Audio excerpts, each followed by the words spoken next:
Okay, I want to talk to somebody here. He's right here, and just relax, and we're going to see what's going on. And what's your name?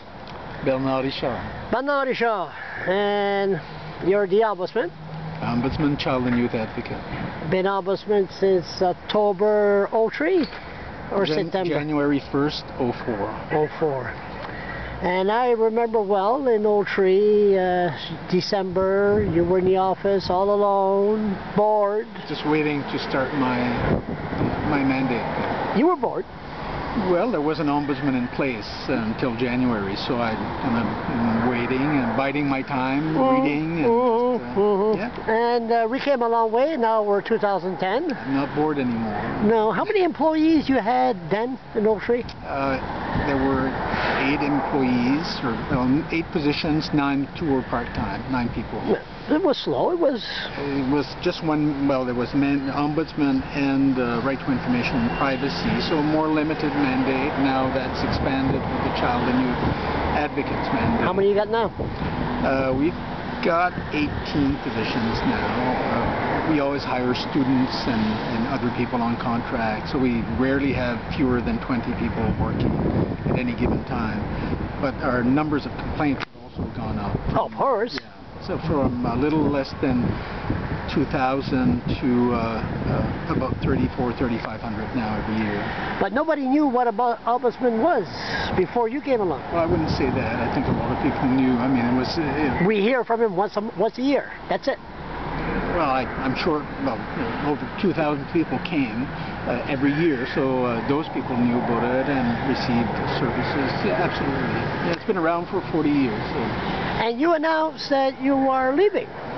I've announced that I'm leaving my position March 31st of next year, so there's still almost a year to go before I do that. Are you like Jay Leno? You announce 5 years in advance? Why announce a year? Well, unlike Jay Leno, I won't come back after I leave, but I think the reason why I wanted to say a year ahead of time that I was leaving is to ask the government and political parties to consider a couple of things, and one is to split up the mandates, child and youth advocate and ombudsman mandates, just because the work is so different, and we're one of the only provinces in Canada where it's done this way. And the other thing which has become important to me is nursing homes and special care homes. I think after children, the most vulnerable part of our population are older people, and that allowing those people who live in special care homes and nursing homes and their families to come to an ombudsman, I think, would be a great service to provide.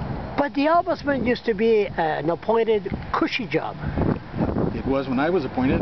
Well, but I mean, it was. I mean, let's face back here. You brought it to a level that it's almost impossible for somebody to take your place. I don't agree with that, Charles. I mean, some of the things that we've done to make it different certainly we do a lot more systemic work. So we've written some reports that I think have had an impact on, for instance, like Juliana on child protection, or connecting the dots on youth with mental health issues, or Ashley Smith, or the First Nations report. So we certainly have done a lot of work in that respect. And no question about it. And because I mean, the office are all different. But I was someone who was used to dealing with the media and the news a lot before I came here, so I kept doing that. Yes. It was natural to me. So I think I may have promoted the office a bit more. Oh, yes, you did. And so you think somebody could do your job? I hope it takes somebody to do my job. It'll take 4 or 5 people to do your job. In some provinces, there are 3 or 4 people doing my job. In Newfoundland, they have 3 separate offices: right to information, privacy, ombudsman, child and youth advocate. In fact, this week I got the org chart for the Information Privacy Commission in Newfoundland. They had 15 people just in that office, and there's a separate ombudsman and a separate child and youth advocate's office. So we're not over-resourced, not even close, and I think that will be an issue for the new person coming in eventually, that they need additional resources. The demand is still growing. So what are you going to do when you retire? Don't tell me you're going to spend more time with your family. I don't believe that for 1 second. You know, with my youngest son, we just bought a farm in Chimagui, so we now have 50 65 acres, 3 barns, 3 other buildings. They've renovated the house. His family has moved into the house, and we're planning to just bought a tractor Saturday at an auction. 3 acres in Chimigui. Absolutely. Father Brian is from Chimigui. I know Father Brian. It's the place to be, right? Yeah. The acre song. And so see ya. And so that's one thing, but I also do a lot of volunteer work. I'm now chair of the board of Plan Canada. Plan Canada is an organization that raises over $100 million a year, helps children in 60 countries around the world. Being a volunteer chair of that organization takes a lot of time. I'll be able to give more time when I have some more time to give. And so, I mean, that's something I want to do. So I'll do more volunteer work. I'll be 60 years old. It's not a young age to retire. And I'm not, in a sense, I hate to use the word retire because it's not a word that I can easily say even.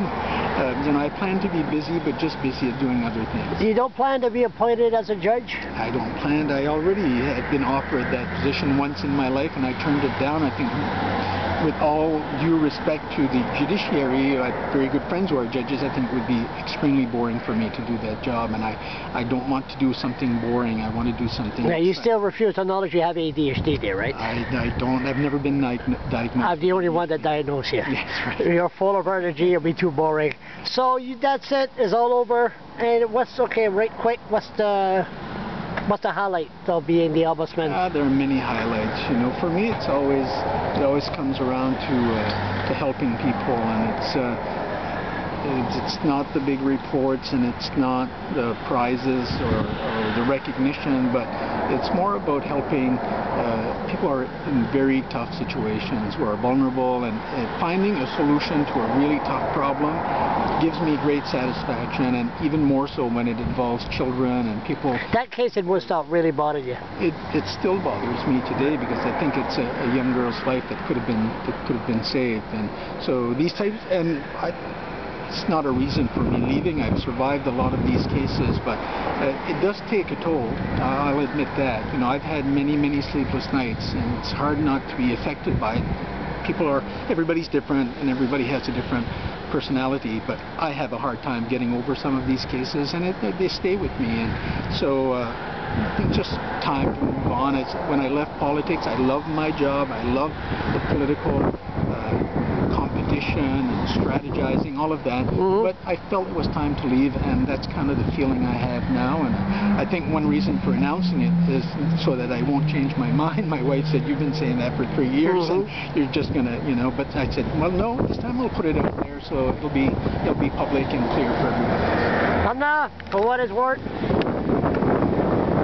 good job, fantastic job, and I mean, like I always said, I was jokingly there, your job is totally useless because you gave a recommendation and hope the government follow your recommendation. And recommendation you have given, and Ashley Smith and all that, I mean, you did well. Thank you very much, I appreciate it. You're a keen observer of the public scene in New Brunswick and a blogger, and I appreciate that coming from you. And I hope that you read the blog from Chimigui. You're accessible all over the world, Charles. Thanks a lot, Baba. Thank you.